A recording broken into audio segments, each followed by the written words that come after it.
সদরুদ্দিন, জানো না কি হয়েছে? আয়েশা প্রেগনেন্ট, আর ওরা বিয়েও করছে। বাবাকে বলেছে আর তার অনুমতিও পেয়েছে। আরে বাবা, মাশাআল্লাহ। 2 সেকেন্ডের মধ্যে এত খবর কিভাবে পেলে? সত্যি দারুণ খবর, অনেক খুশি হয়েছি। আল্লাহ মঙ্গল করুন। আমি আসলে বিয়ে করছি। কি? আমাদের ডিভোর্স হচ্ছে। প্লিজ ভাই, 2 মিনিট পর পর স্পটলাইট কেড়ে নিও না। তাহলে আমি মামা হচ্ছি? হ্যাঁ, মেয়ে হলে মামি আর ছেলে হলে মামার কথা মেনে চলবে, ধরে নিচ্ছি। ইনশাল্লাহ মেয়েই হবে।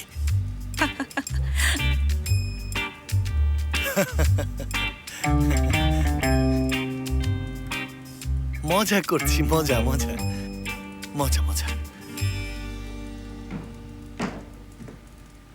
সবাই আছো এখানে, টেবিলে যাও তোমরা।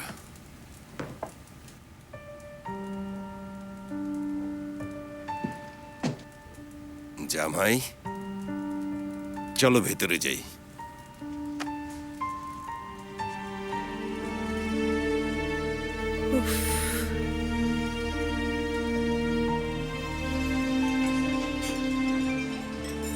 তোমার বন্ধু এখনো আসছে না কেন? আসবে আসবে, যে কোনো মুহূর্তেই চলে আসবে। তোমাকে একটা ড্রিঙ্ক এনে দেবো নাকি? ডায়েট করছি। তাহলে সালাদ খাও। ওকে। ফেরিহা, কেমন আছো তুমি? বসো, এখানে বসো। উনি এলিফ চিকদেম, একজন অভিনেত্রী, টিভি সিরিজ সিনেমায় অভিনয় করে। আর ও হচ্ছে ফেরিহা, ইন্টারনেট হ্যাকিংয়ে একদম মাস্টার। মাস্টার? আরে পাগলের কথা বাদ দিন ভাই, দয়া করে বোতলের অর্ডার দিন, কষ্টে মরে যাচ্ছি। ঠিক আছে ওয়েটার।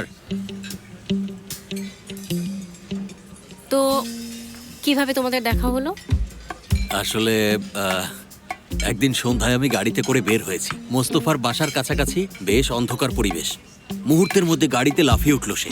প্রথমে ভেবেছিলাম একটা চোর হবে, দেখলাম সে পুলিশের হাত থেকে পালাচ্ছে। গাড়িতে লাফিয়ে উঠেছিলাম আর ফেস পেপারও চুরি করেছিলাম, পরে আবার সেটা ফেরতও দিয়েছি। কি করেছিলেন? চুরি করেছিলাম পেপার, বুঝতে পেরেছেন? আর তখন থেকে আমরা বেস্ট ফ্রেন্ড হয়ে গেলাম। তখন থেকেই বেস্ট ফ্রেন্ড, তাই না? Best friend. আসলে আমাদের জীবনে অনেক অ্যাডভেঞ্চার আছে। একদিন রাতে এই মাতালটা আমার বাসায় চলে এসেছে।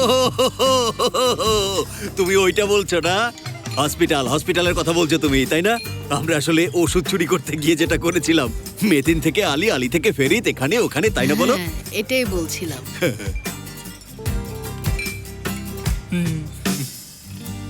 আসলে প্রথম 2 মাস খুব কঠিন। 1 মিনিট মুখ বন্ধ তো পরের মিনিটে বমি হবে, তারপর ঘুম আসবে। আমরা কি এ বিষয়ে পরে কথা বলতে পারি, শুধু আমরা দুজন? অবশ্যই অবশ্যই।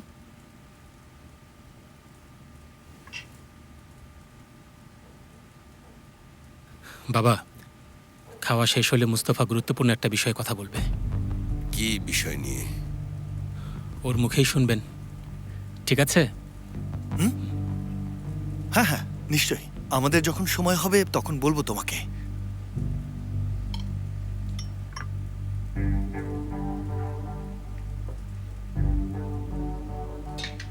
তোমরা বলো তো, ডিভোর্স নিচ্ছ কেন?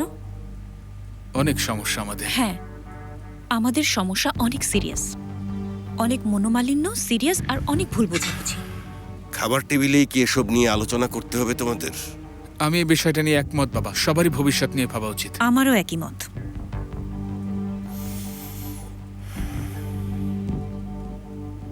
মেলিসাকে ফোন করেছিলাম কিন্তু পাইনি।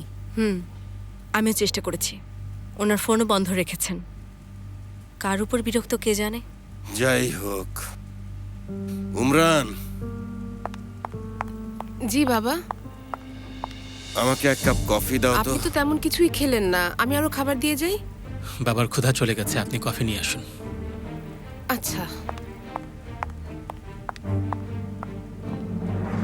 আমাদের আসলে ওই লোকটার ছবি তোলার দরকার ছিল। আর এরপর আমার এই বন্ধুটা কি করেছে, পোশাক পরে পুতুলের মতো সাজগোজ করে, একটু খোলামেলা আর কি, বেশ মনোমুগ্ধকর। লোকটা তো প্রায় আমার কোলে লুটিয়ে পড়েছিল। তারপর ও নিজেকে সামলাতে না পেরে লোকটাকে মারলো, 1 থাপ্পড়ে মাটিতে শুয়ে দিল। ওই লোক বিবাহিত, স্ত্রীর সাথে প্রতারণা করছে। জানোই তো, বিশ্বাসঘাতককে আমি সবচেয়ে বেশি ঘৃণা করি। মনে হলো তুমি একটু জেলাস। ভাই আমাদের সালাদ টালাদ সবজি টবজি কিছু একটা দেন। হ্যাঁ এখন আমাকে উঠতে হবে। বসুন না, আপনাদের কথা শুনতে ভালোই লাগছে। জুলফিকার যে এত মজার লোক আমি একদমই জানতাম না। আমি তো সবসময় ওকে শুধু বন্দুক চালাতেই দেখি। আমাদের দেখা হয় জেলখানায়। আচ্ছা, আমার একটু ওয়াশরুমে যেতে হবে। তোমার এই বন্ধু খুবই সুইট। তাই না? আমি তোমাকে বলেছিলাম না ও খুব মিষ্টি একটা মেয়ে, আর সে আমার একজন বন্ধু, বুঝতে পেরেছো? প্রত্যেকেরই একজন বন্ধু থাকা দরকার। শোনো জুলফিকার, তুমি ওই মেয়েটির প্রেমে হাবুডুবু খাচ্ছ। তোমরা যখন একে অপরের দিকে তাকাও চোখ জলজল করে। আচ্ছা শোনো, তুমি কি দয়া করে এভাবে কথা বলা বন্ধ করবে? আমাকে বলো তুমি, কি চলছে তোমাদের? এলিফ, আমাদের মধ্যে কিছুই চলছে না। আমার কথা কেন বিশ্বাস করো না? আমি সব বুঝেছি জুলফিকার, আমি বুঝে গেছি।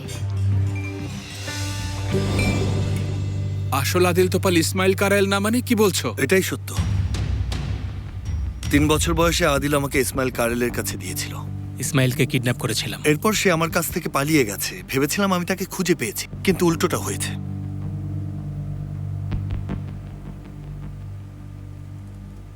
আচ্ছা উমরান, আমার একটা নাকি কুরিয়ার এসেছে, কোথায় ওটা? ওটা তো রান্নাঘরে, এনে দিচ্ছি। সেমা, তোমার কি খবর? ভালো, শুধু সেফারের জন্য কষ্ট হচ্ছে।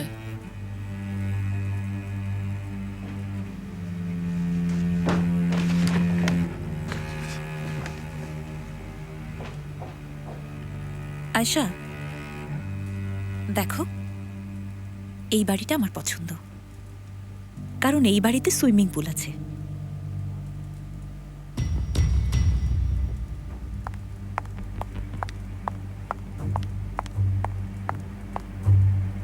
কি এটা? মোস্তফার কাজ সম্ভবত এটা। আরে উমরান, তোমার হাতে কি এটা? কি এটা? সম্ভবত বক্স থেকে বের হয়েছে, নোংরা জিনিস।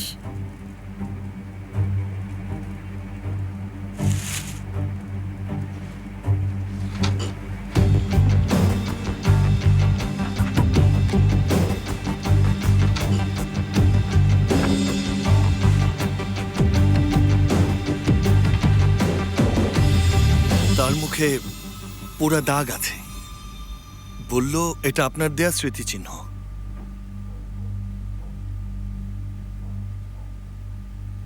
হঠাৎ করে কেন সে উদয় হলো?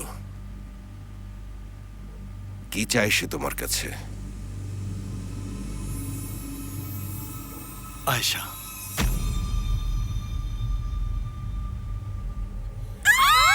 কি হয়েছে?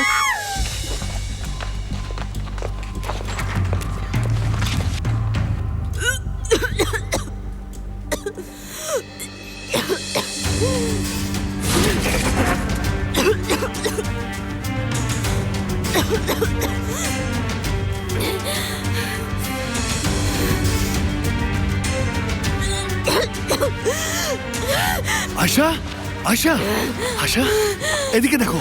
আয়শা, কি হয়েছে? কি হয়েছে? তুমি ঠিক আছো? এদিকে, এদিকে দেখো।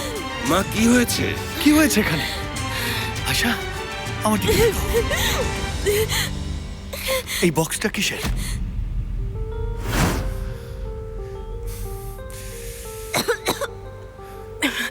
বক্সটা কিসের? আয়শা? মোস্তফা, যেও না, বক্সের ভেতরে তাকিও না তুমি। মোস্তফা দেখো না।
বাবা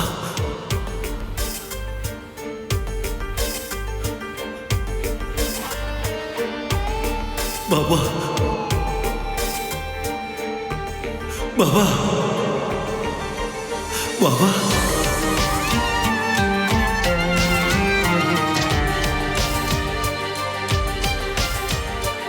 বাবা বাবা বাবা